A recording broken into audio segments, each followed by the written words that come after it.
Eccoci insieme anche quest'oggi, ben arrivati cari telespettatori. Capitolo dedicato, come vedete dal titolo, alle questioni, chiamiamole così, fiscali in senso lato, e quindi grande attenzione soprattutto per coloro che sono pensionati. Poi ci saranno anche altri argomenti che affronteremo insieme. Con noi, parte di questa iniziativa SPI CGIL del Veneto, vi presento subito i nostri ospiti. Ben ritornata Maria Pistorello, segretaria regionale SPI CGIL, grazie di essere qui. Buongiorno, grazie a voi. Italo Improta, ben ritornato, dipendente del Dipartimento Socio-Sanitario, sempre dello SPI CGIL. E allora il messaggio, se avete delle questioni particolari, non soggettive, comunque che possono essere di interesse per questa tematica per i nostri ospiti, approfittatene, mandate i vostri messaggi oppure potete anche telefonare. Cercheremo un po' di darvi gli strumenti, anzi cercheranno i nostri ospiti di darvi gli strumenti per risolvere le questioni. Ricordatevi, come lo diciamo sempre, di non lasciare in sospeso, non lasciar perdere delle cose poco chiare che riguardano la vostra situazione pensionistica, perché dopo le conseguenze, più passa il tempo, più diventano gravose e difficili da risolvere, vero Maria Pistorello? Ma certamente, infatti io invito i nostri, prima di cominciare a entrare nel vivo dell'argomento, invito proprio i pensionati e le pensionate che sono all'ascolto di rivolgersi presso i nostri recapiti che abbiamo nel territorio, i recapiti del sindacato pensionati, lo SPI CGIL, che noi siamo ben lieti con i nostri oltre 500 collaboratori formati che abbiamo nel Veneto di dare la risposta. Quindi se arriva una lettera dall'INPS non la si riesce a interpretare bene, spesso non perché il pensionato non sia in grado di interpretarla bene, ma perché l'INPS magari usa un po' un linguaggio che anche a me talvolta è di difficile comprensione, venite tranquillamente nelle nostre sedi che noi siamo lì a vostra disposizione per risolvere gli eventuali problemi. Quale altra cosa importante da ricordare abbiamo? Da ricordare c'è che adesso comincia tutta la scadenza fiscale per molti pensionati, c'è quindi il bisogno di raccogliere tutte le ricevute sanitarie, se dobbiamo chiedere appunto un rimborso della quota sanitaria che portando in deduzione sul 730, bisogna prendere tutte le carte che ci arrivano e quelle che non ci arrivano, che adesso Maria ci spiegherà come si può fare dall'INPS, che attestano il reddito per poter fare il 730 con l'appuntamento che normalmente, se sei già uno che si serve del CAF della CGIL, ti arriverà la lettera con l'invito per il giorno, quindi non devi preoccuparti di niente, basta che quel giorno ti presenti con tutte le tue carte e noi ti metteremo a posto come sempre. A posto, esatto. Certo, infatti allora, come diceva Italo, non c'è nessun problema per quanto riguarda la denuncia dei redditi di tutti coloro che sono già, che l'hanno già fatta l'anno scorso con il CAF CGIL. In questo caso proprio riceveranno a casa l'invito a presentarsi da parte del CAF con l'appuntamento proprio preciso.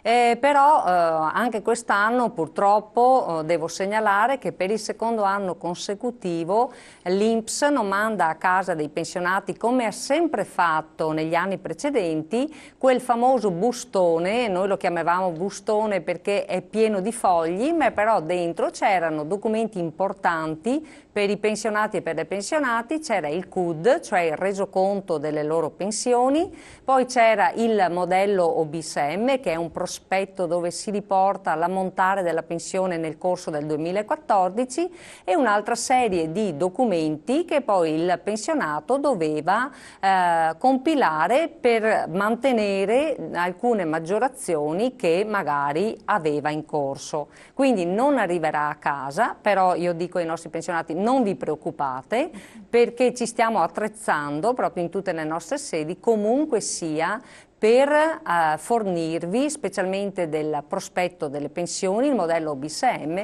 per fornirvi almeno i dati che riguardano la vostra pensione. Nel contempo devo dire che noi non l'abbiamo chiusa, qui è la nostra richiesta all'INPS perché riteniamo come posso dire, un sopruso, ecco, il fatto di non mandare a casa dei pensionati il resoconto delle loro pensioni. Infatti, ma a questo punto di solito quando poi in Italia una cosa incomincia in un verso sbagliato, non buono, va avanti perennemente, quindi questo sarà in futuro, non penso che alla luce anche della spending review che colpisce le cose più importanti per i cittadini possa migliorare la situazione, quindi facendosene buona pace, che cosa può fare un pensionato? Allora, intanto ricordo perché l'INPS non manda più a casa questa bustona, no, che mandava ai pensionati in questo periodo. Perché con quella sì esatto che hanno chiamato spending review, che è la revisione della spesa, anche l'INPS è stato chiamato a fare dei risparmi e in effetti, non mandando a casa i pensionati il dovuto, risparmia annualmente circa 40 milioni di euro. Che non è poca cosa. Non è poca cosa, è vero, però io credo che nel nostro paese ci sia davvero da risparmiare in moltissimi settori e mi spiace che si sia cominciato a risparmiare soprattutto sulla pelle dei pensionati di questo nostro paese. Come anche non è la prima volta comunque. No, non è la prima volta perché poi da questa emittente ne ho parlato altre volte, è stato risparmiato purtroppo anche sulla rivalutazione delle pensioni.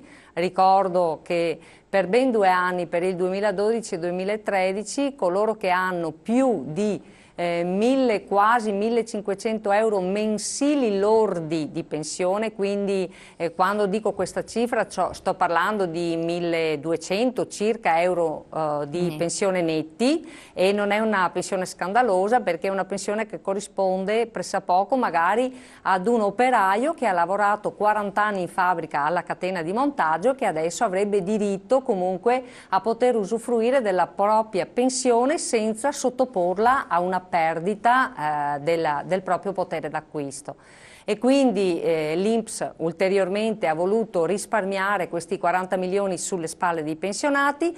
Noi come sindacato della CGIL che segue i pensionati ci siamo attrezzati l'anno scorso, ci stiamo attrezzando anche quest'anno comunque per supplire a questo mancato invio, e quindi voglio dire, lo ripeto, venite tranquillamente nelle nostre sedi che potremo darvi i documenti che non vi arriveranno a casa. Questi arriverebbero via mail? Sì, allora ci sono diverse possibilità. Allora, a tutt'oggi, anche stamattina ho visitato il sito dell'INPS per essere aggiornata, proprio in occasione di questa trasmissione. A tutt'oggi l'INPS non ha ancora emanato la circolare, no? Che regolamenta un po' l'emissione di questi certificati. Ci sarà, ma comunque Elena eventualmente ci inviterà prossimamente, che così potremo dare più compiutamente proprio l'informazione, perché l'anno scorso per esempio l'INPS allora ha dato la possibilità, chiamando un numero telefonico gratuito, un numero verde, per poter ottenere la certificazione a casa, oppure la si può ottenere recandosi negli sportelli dell'INPS, nelle sedi dell'INPS. Ancora la si può ottenere facendo la richiesta al patronato oppure al centro di assistenza fiscale, o eventualmente poi entriamo in campo noi che come ripeto ci stiamo proprio organizzando per poter dare il servizio. Ricordo ai nostri pensionati e alle nostre pensionate comunque sia che e lo ripeto perché è importante che arrivi questo messaggio: se l'anno scorso hanno fatto la denuncia di redditi al CAF CGIL, ci penserà il CAF a mandare a casa l'invito a presentarsi anche quest'anno. Nel caso non lo dovessero ricevere, perché potrebbe sempre succedere, che si rivolgano alle nostre sedi e daremo tutte le informazioni del caso. Che scadenze ci sono? Sentiamo Italo allora per le scadenze. Ormai sono le scadenze tradizionali. La campagna dovrebbe cominciare entro il mese di marzo, quindi verrà programmata e già in fase di elaborazione da parte dei nostri CAF la predisposizione degli inviti, da qualche parte hanno anche cominciato a mandarli e quindi verrà scaglionato fino al 31 maggio.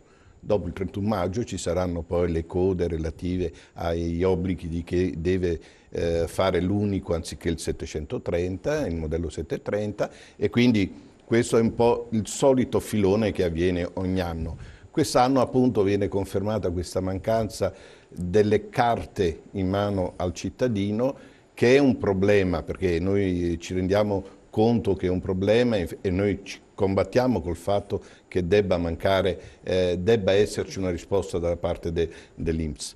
Il fatto è che inevitabilmente, come giustamente dicevi anche tu Elena, la spending review, ma le stesse politiche generali di questo Paese stanno portando a tagliare tutto ciò che, fra virgolette, è considerato superfluo. È considerato superfluo, perché è vero che oggi con internet, con i computer si può fare quasi tutto, sì, però ci sono ancora delle categorie che sono un po' penalizzate, troppe persone infatti, che fanno parte di una generazione che era adulta ben prima che nascessero i computer, e quindi la capacità di potersi attrezzare oggi, magari ad una veneranda età, oltre ottantenne, oltre novantenne, a usare il computer per scaricarsi il modulo è un po' complicata. Su questo crediamo che magari forse con uno sforzo in più si poteva cercare di mettere un po' più vicina la possibilità di aiutare i pensionati, anche utilizzando i patronati, le strutture come le nostre, per permettere in tutto il territorio, dappertutto, non solo nelle sedi dove ci sono appunto gli uffici destinati a fare questo lavoro, fosse possibile poter ottenere i documenti che sono propri, sono miei, non è che mi deve dare qualcuno. No, ma poi continuando a vedere, i nostri telespettatori lo sanno bene, le spese che ci sono per mega dirigenti, eccetera, che continuano. No, ma è allucinante, basterebbe liquidarne alcuni e arrivi alla cifra totale che serve per andare a casa. Qui apriamo allora una pagina dolorosa, se posso dire, perché non passa giorno, non solo che gli sprechi li conosciamo, no? Ma non passa giorno che nei nostri giornali, tra l'altro, leggiamo fatti di corruzione nel nostro paese, che sono molto elevati.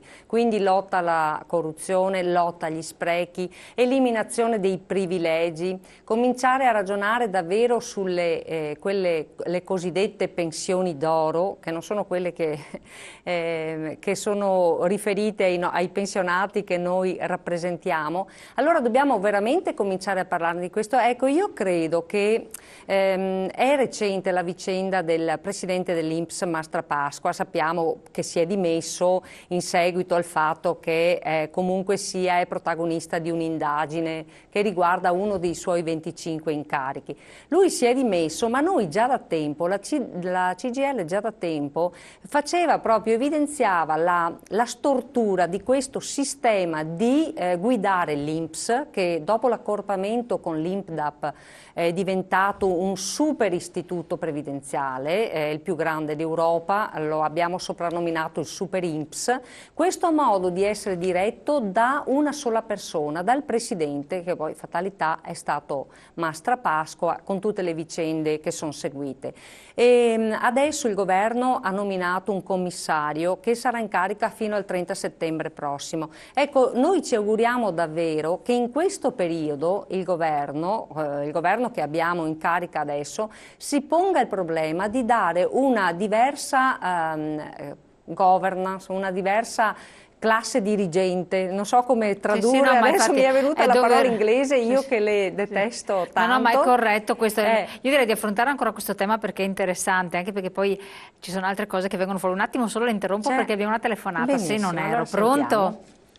Pronto? Sì, buongiorno. Buongiorno Elena, sono Giorgio di Pordenone. Sì, signor Giorgio, mi dica tutto, ci dica tutto. Io ho 60 anni che sono con la CGIL, sì. con la signora lì, ha parlato molto bene adesso, però se torniamo indietro, anche loro hanno commesso delle rogne tempo indietro. Io conoscevo un sindacato che prendeva i soldi dal padrone, dopo non faceva più sciopero, perché lui prendeva l'assegno da parte, vero? Tante cose che non va in Italia, perché in Italia quando c'è di mezzo il denaro diventa demonio, perché in Italia è nata l'Abra e l'Abra sarà sempre fino a che viviamo. Un presidente dell'INPS che prende 1 milione di euro all'anno, però un operaio vive con 400 euro. Mia moglie ha fatto 16 anni, è morta dal tumore, non ha preso neanche la pensione di vecchiaia perché 16 anni non è pagabile. Come ho pagato io quei soldi? E dovrebbero ridarmi indietro allora? O no? Ma l'Italia è nata ladra e sarà sempre ladra. È andato Renzi cosa fa? Un popinotto in piedi, e fa un cazzo anche lui fa, perché ormai le cose non si tocca, le tasse aumenta l'IMU, aumenta qua, e noi dobbiamo pagare e non ne abbiamo più in tasca. Cosa facciamo? Dobbiamo rubare per darli a loro? E i negri che sono qua mantenuti da noi, con i nostri soldi, come mai non li mandate via? Certo. Provate ad andare in casa sua a vedere se vi danno da mangiare. Vi spestano sotto i piedi perché io sono stato nei suoi paesi. Allora noi dobbiamo essere uguali di loro, casa sua. Grazie. Non dobbiamo avere pietà di nessuno perché di noi non hanno pietà nessuno adesso che non l'abbiamo. No, c'ha ragione. Signor Giorgio, ha ragione. Buon adesso vediamo di buona giornata Grazie. anche ai vostri ospiti. Grazie. Saluto la signora del CDL che io sono con loro, sono iscritto da 50 anni e quindi non ho mai tradito, ho sempre pagato la mia tessera e sempre comportato da uomo, non da burattino o da disonesto. Grazie, arrivederci, grazie. Allora ringraziamo anche il signor Giorgio. Vediamo un attimo di rispondere. Intanto io vorrei ringraziare Giorgio di essere stato da 50 anni iscritto alla CGIL e continua a esserlo, nonostante abbia assistito a cose non certo edificanti. La CGIL è fatta da uomini, persone che si trovano a ricoprire gli incarichi, ma rappresentano qualcosa nel momento in cui sono incaricati di fare il segretario, di fare quello che rappresenta i lavoratori. Purtroppo gli uomini, come si suol dire, la carne è debole. C'è anche qualcuno... Ma in modo particolare, posso dire, mi dispiace anche dirlo perché sono anch'io italiana, c'ha ragione nel generalizzare così, però l'italiano è tanto soggetto a queste tentazioni. Ci arriviamo, sì è Signore vero, però benedetto, vedete, fa paura molte volte non si guarda mai a quella che è la storia di un paese. Questo paese nei momenti più tragici della sua vita ha sempre rizzato la schiena, l'ha messa dritta, si è rimboccata le maniche e ha affrontato cose inenarrabili. Purtroppo, fra questi momenti, che sono proprio quando l'acqua arriva alla gola, che non ce la si fa più, che viene messo in discussione la sopravvivenza dell'insieme del paese, che parte dalla mia famiglia, dai miei figli, fra un periodo e l'altro che non sono molto ravvicinati, ci lasciamo andare, perché in qualche modo noi deleghiamo a chi ha la responsabilità, perché così dovrebbe essere. E poi chi ha la responsabilità magari ne approfitta e vengono fuori le cose che sono avvenute in questo paese. Noi non dimentichiamo che, come si dice la storia, è caduta la Prima Repubblica in Italia, che sembra tanti anni fa, perché sono intervenuti i giudici che hanno messo in galera metà della classe dirigente, metà di quelli che governavano il paese. E questo ci deve far riflettere. È chiaro che chi governa si lascia andare e per farlo si creava gli alibi dando la possibilità a chiunque di poter attingere, tanto pagava lo Stato. Perché noi abbiamo un debito pubblico così enorme?